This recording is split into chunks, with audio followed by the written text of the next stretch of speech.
हाँ जी, साਰਿਆਂ ਨੂੰ ਸਤਿ ਸ਼੍ਰੀ ਅਕਾਲ, ਸਲਾਮ, ਨਮਸਕਾਰ। ਤੁਹਾਡਾ ਇਸ ਚੈਨਲ ਵਿੱਚ ਬਹੁਤ-ਬਹੁਤ ਸਵਾਗਤ ਹੈ ਜੀ।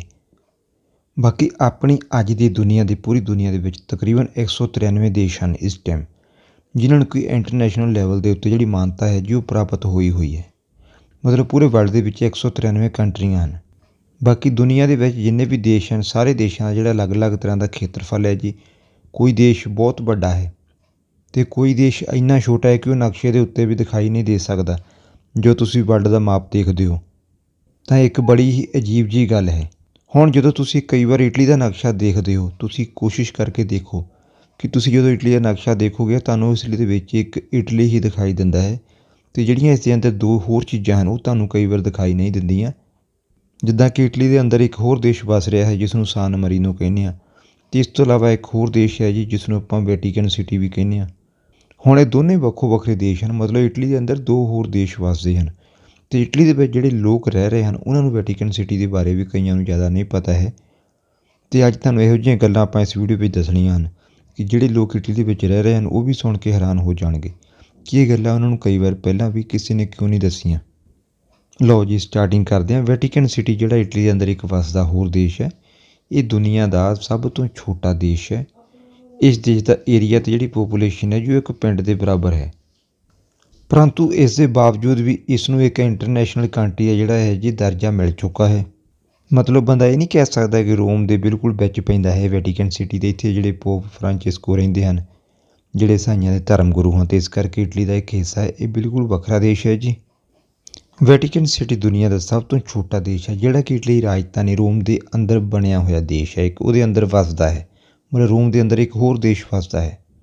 ਵੈਟੀਕਨ ਸਿਟੀ ਦੀ ਜਨਸੰਖਿਆ, ਹੁਣ ਤੁਹਾਡੇ ਮਨ ਦੇ ਵਿੱਚ ਆਏਗਾ ਕਿ ਕਿੰਨੀ ਕੁ ਜਨਸੰਖਿਆ ਹੋਏਗੀ, ਅਤੇ ਇੱਥੇ ਦੀ ਜਿਹੜੀ ਜਨਸੰਖਿਆ ਹੈ ਜੀ 1000 ਦੇ ਕਰੀਬ ਜਨਸੰਖਿਆ ਹੈ। ਅਤੇ ਇਸ ਦੇਸ਼ ਦਾ ਜਿਹੜਾ ਖੇਤਰਫਲ ਹੈ ਜੀ 44 ਹੈਕਟੇਅਰ ਜਾਂ ਆਪਾਂ 108 ਏਕੜ ਕਹਿ ਸਕਦੇ ਹਾਂ। ਮਤਲਬ ਆਪਾਂ ਇੰਡੀਆ ਦਾ ਜੇ ਕੋਈ ਛੋਟਾ ਜਿਹਾ ਪਿੰਡ ਦੇਖੀਏ ਤਾਂ ਉਸ ਤੋਂ ਵੀ ਛੋਟਾ ਇਲਾਕਾ ਹੈ ਇਸਦਾ, 108 ਏਕੜ ਦੇ ਵਿੱਚ ਫੈਲਿਆ ਹੋਇਆ। ਹੁਣ ਕਈ ਵਾਰ ਬੰਦੇ ਦੇ ਮਨ ਦੇ ਵਿੱਚ ਸਵਾਲ ਆਉਂਦਾ ਹੈ ਕਿ 1000 ਦੀ ਆਬਾਦੀ ਹੈ ਅਤੇ 108 ਏਕੜ ਦਾ ਇਲਾਕਾ ਹੈ, ਤਾਂ ਫਿਰ ਵੈਟੀਕਨ ਸਿਟੀ ਨੂੰ ਵੱਖਰਾ ਦੇਸ਼ ਦਾ ਦਰਜਾ ਕਿਉਂ ਦੇ ਦਿੱਤਾ ਗਿਆ? ਇਸ ਨੂੰ ਇਟਲੀ ਦੇ ਵਿੱਚ ਹੀ ਸ਼ਾਮਿਲ ਕਿਉਂ ਨਹੀਂ ਕੀਤਾ ਗਿਆ? ਤਾਂ ਇਹਦੇ ਵਿੱਚ ਇੱਦਾਂ ਹੈ ਕਿ ਜਿਹੜਾ ਕੈਥੋਲਿਕ ਚਰਚ ਹੈ ਜੀ, ਇਹਦੇ ਅਨੁਸਾਰ ਜਿਹੜਾ ਈਸਾ ਮਸੀਹ ਦੇ ਪ੍ਰਤੀਨਿਧੀ ਜਿਹੜੇ ਹੁੰਦੇ ਹਨ ਉਹਨਾਂ ਨੂੰ ਪੋਪ ਕਿਹਾ ਜਾਂਦਾ, ਜਿੱਦਾਂ ਕਿ ਪੋਪ, ਜਿੱਦਾਂ ਕਿ ਧਰਮ ਗੁਰੂ ਵੀ ਆਪਾਂ ਕਹਿ ਸਕਦੇ ਹਾਂ। ਅਤੇ ਜਿਹੜਾ ਪੋਪ ਦਾ ਨਿਵਾਸ ਸਥਾਨ ਹੁੰਦਾ ਹੈ ਉਹਦਾ ਇੱਕ ਨਿਯਮ ਬਣਾ ਕੇ ਰੱਖਿਆ ਹੋਇਆ ਕਿ ਇਹ ਕਿਸੇ ਵੀ ਕੰਟਰੀ ਦੇ ਜਿਹੜਾ ਅਧੀਨ ਨਹੀਂ ਹੋ ਸਕਦਾ। ਮਤਲਬ ਜਿੱਥੇ ਪੋਪ ਰਹਿੰਦਾ ਹੈ ਉਹ ਇਲਾਕਾ ਜਿਹੜਾ ਹੈ ਜੀ ਕਿਸੇ ਵੀ ਕੰਟਰੀ ਦੇ ਅਧੀਨ ਬਿਲਕੁਲ ਨਹੀਂ ਹੋ ਸਕਦਾ। ਮਤਲਬ ਕਿਸੇ ਦੇ ਥੱਲੇ ਲੱਗ ਕੇ ਰਹਿਣਾ ਜਿਹੜਾ ਹੈ ਜੀ ਉਹ ਪਸੰਦ ਨਹੀਂ ਹੈ, ਅਤੇ ਇਸ ਕਰਕੇ ਇਹਨਾਂ ਦੇ ਵਾਸਤੇ ਇੱਕ ਵੱਖਰਾ ਦੇਸ਼ ਬਣਾਇਆ ਗਿਆ ਸੀ ਜਿਹਨੂੰ ਆਪਾਂ ਵੈਟੀਕਨ ਸਿਟੀ ਕਹਿੰਦੇ ਹਾਂ। ਅਤੇ ਇਸ ਦੇਸ਼ ਨੂੰ ਜਿਹੜੀ ਸੁਤੰਤਰਤਾ ਵੀ ਪੂਰਨ ਤੌਰ 'ਤੇ ਜਿਹੜੀ ਪ੍ਰਾਪਤ ਹੋਈ ਸੀ। ਬਾਕੀ ਇੱਥੇ ਇੱਕ ਲੈਂਗੁਏਜ ਵੀ ਚੱਲਦੀ ਹੈ ਜੀ, ਜਿਹੜਾ ਨਾਮ ਲੈਟਿਨ ਹੈ। ਇਹ ਵੈਟੀਕਨ ਸਿਟੀ ਦੀ ਨੈਸ਼ਨਲ ਲੈਂਗੁਏਜ ਹੈ। ਬਾਕੀ ਜੇ ਇੱਥੋਂ ਦੀ ਜਨਸੰਖਿਆ ਅਤੇ ਜਿਹੜਾ ਖੇਤਰਫਲ ਹੈ ਜੀ, ਬੇਸ਼ੱਕ ਉਹਦੇ ਮਾਮਲੇ ਦੇ ਵਿੱਚ ਇਹ ਬਹੁਤ ਛੋਟਾ ਦੇਸ਼ ਹੈ, ਪਰੰਤੂ ਫਿਰ ਵੀ ਇੱਥੇ ਇਹਨਾਂ ਦਾ ਇੱਕ ਆਪਣਾ ਰੇਡੀਓ ਸਟੇਸ਼ਨ ਵੀ ਹੈ ਜਿੱਥੋਂ ਕਿ ਦੁਨੀਆ ਦੇ 20 ਭਾਸ਼ਾਵਾਂ ਦੇ ਵਿੱਚ ਜਿਹੜਾ ਜੀ ਇੱਥੋਂ ਰੇਡੀਓ ਪ੍ਰਸਾਰਨ ਹੁੰਦਾ ਹੈ, 20 ਅਲੱਗ-ਅਲੱਗ ਲੈਂਗੁਏਜ ਦੇ ਵਿੱਚ। ਬੇਸ਼ੱਕ ਦੇਸ਼ ਵੈਟੀਕਨ ਸਿਟੀ ਜਿਹੜਾ ਹੈ ਜੀ ਛੋਟਾ ਦੇਸ਼ ਹੈ, 108 ਏਕੜ ਦੇ ਵਿੱਚ ਫੈਲਿਆ ਹੋਇਆ, ਪਰੰਤੂ ਛੋਟਾ ਹੋਣ ਦੇ ਬਾਵਜੂਦ ਵੀ ਇਹਨਾਂ ਦੇ ਕੋਲ ਆਪਣਾ ਖੁਦ ਦਾ ਡਾਕ ਸਿਸਟਮ ਹੈ ਜੀ, ਅਤੇ ਆਪਣੀ ਖੁਦ ਦੀ ਇਹਨਾਂ ਦੀ ਕਰੰਸੀ ਹੈ, ਅਤੇ ਇੱਕ ਰੇਲਵੇ ਸਟੇਸ਼ਨ ਵੀ ਇਹਨਾਂ ਦੇ ਕੋਲ ਆਪਣਾ ਹੈ। ਇਹ ਰੇਲਵੇ ਸਟੇਸ਼ਨ ਸੰਨ 1930 ਦੇ ਵਿੱਚ ਇਹਨਾਂ ਨੇ ਬਣਾਇਆ ਸੀ। ਬਾਕੀ ਵੈਟੀਕਨ ਜਿਹੜਾ ਸਿਟੀ ਹੈ ਜੀ ਇਹ ਟਾਈਬਰ ਨਦੀ ਦੇ ਕਿਨਾਰੇ, ਵੈਟੀਕਨ ਪਹਾੜੀ ਹੁੰਦੀ ਸੀ ਪਹਿਲਾਂ ਕਿਸੇ ਸਮੇਂ ਦੇ ਵਿੱਚ, ਉਸ ਦੇ ਉੱਪਰ ਇਹ ਦੇਸ਼ ਜਿਹੜਾ ਹੈ ਬਣਿਆ ਹੋਇਆ ਹੈ। ਇਸ ਤੋਂ ਇਲਾਵਾ ਇੱਕ ਹੋਰ ਚੰਗੀ ਖਬਰ ਇਹ ਹੈ ਕਿ ਜਿਹੜਾ ਵੈਟੀਕਨ ਸਿਟੀ ਦੇ ਵਿੱਚ ਲੋਕ ਰਹਿੰਦੇ ਹਨ ਇਹਨਾਂ ਨੂੰ ਕਿਸੇ ਵੀ ਤਰ੍ਹਾਂ ਦਾ ਜਿਹੜਾ ਟੈਕਸ ਹੈ ਜੀ ਉਹ ਕੋਈ ਵੀ ਟੈਕਸ ਵਗੈਰਾ ਬਿਲਕੁਲ ਨਹੀਂ ਦੇਣਾ ਪੈਂਦਾ। ਬਾਕੀ ਇੱਕ ਬਹੁਤ ਵੱਡੀ ਤਾਜਬ ਦੀ ਗੱਲ ਆਪਾਂ ਕਹਿ ਸਕਦੇ ਹਾਂ ਕਿ ਦੇਸ਼ ਬੇਸ਼ੱਕ ਛੋਟਾ 108 ਏਕੜ ਦੇ ਵਿੱਚ ਫੈਲਿਆ, ਪਰੰਤੂ ਇਸ ਛੋਟੇ ਜਿਹੇ ਦੇਸ਼ ਦੇ ਵਿੱਚ ਇੱਕ ਇਹਨਾਂ ਨੇ ਵਿਸ਼ਵ ਪ੍ਰਸਿੱਧ ਸੰਗ੍ਰਹਾਲਿਆ ਬਣਾਇਆ ਹੋਇਆ ਹੈ ਜਿਹਦੇ ਵਿੱਚ ਕਿ ਪੁਸਤਕਾਂ ਵਗੈਰਾ ਪਈਆਂ ਹਨ।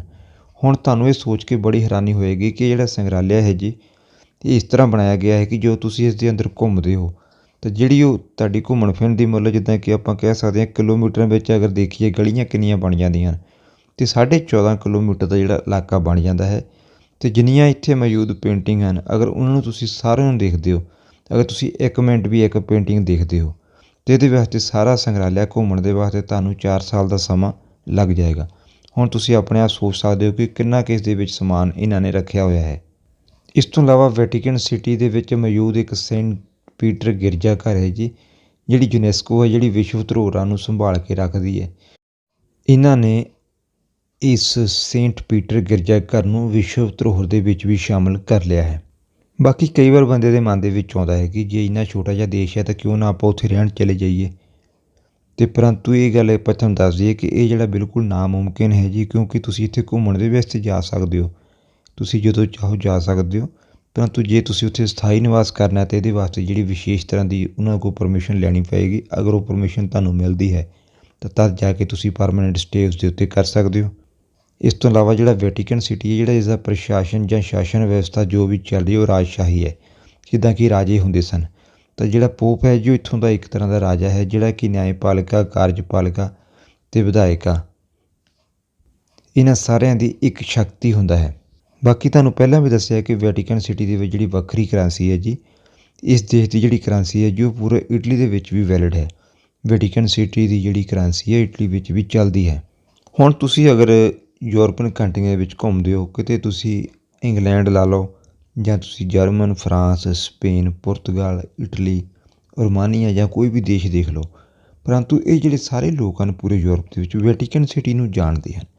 ਹੁਣ ਵੈਟੀਕਨ ਸਿਟੀ ਜਿਹੜਾ ਕਿ ਇੱਕ ਪਿੰਡ ਤੋਂ ਛੋਟਾ ਦੇਸ਼ ਹੈ, ਹੁਣ ਤੁਹਾਡੇ ਮਨ ਦੇ ਵਿੱਚ ਕਈ ਵਾਰ ਆਏਗਾ ਕਿ ਵੈਟੀਕਨ ਸਿਟੀ ਨੂੰ ਜਿਹੜੀ ਇੰਨੀ ਪ੍ਰਧਾਨਤਾ ਕਿਉਂ ਦਿੱਤੀ ਜਾ ਰਹੀ ਹੈ ਯੂਰਪ ਦੇ ਵਿੱਚ, ਇਹਨੂੰ ਇੰਨਾ ਮਹਾਨ ਕਿਉਂ ਦੱਸਿਆ ਜਾ ਰਿਹਾ ਇਸ ਛੋਟੇ ਜਿਹੇ ਦੇਸ਼ ਨੂੰ, ਇਸ ਦੇ ਵਿੱਚ ਕੀ ਇਹੋ ਜਿਹਾ ਹੈ ਕਿ ਇਸ ਨੂੰ ਇੰਨਾ ਮਹਾਨ ਦੱਸਿਆ ਜਾ ਰਿਹਾ। ਇਹਦੇ ਵਿੱਚ ਇਸ ਤਰ੍ਹਾਂ ਹੈ ਕਿ ਇਹ ਜਿਹੜਾ ਛੋਟਾ ਜਿਹਾ ਦੇਸ਼ ਹੈ, ਇਹ ਕ੍ਰਿਸਚਨ ਧਰਮ ਦੀ ਜਿਹੜੀ ਪ੍ਰਮੁੱਖ ਸ਼ਾਖਾ ਜਿਹੜੀ ਜਿਹਨੂੰ ਆਪਾਂ ਰੋਮਨ ਕੈਥੋਲਿਕ ਚਰਚ ਕਹਿੰਦੇ ਹਾਂ, ਉਹਦਾ ਇੱਕ ਮੇਨ ਪ੍ਰਮੁੱਖ ਕੇਂਦਰ ਹੈ, ਮਤਲਬ ਮੁੱਢਲਾ ਕੇਂਦਰ ਹੈ ਜੀ ਉਹਦਾ।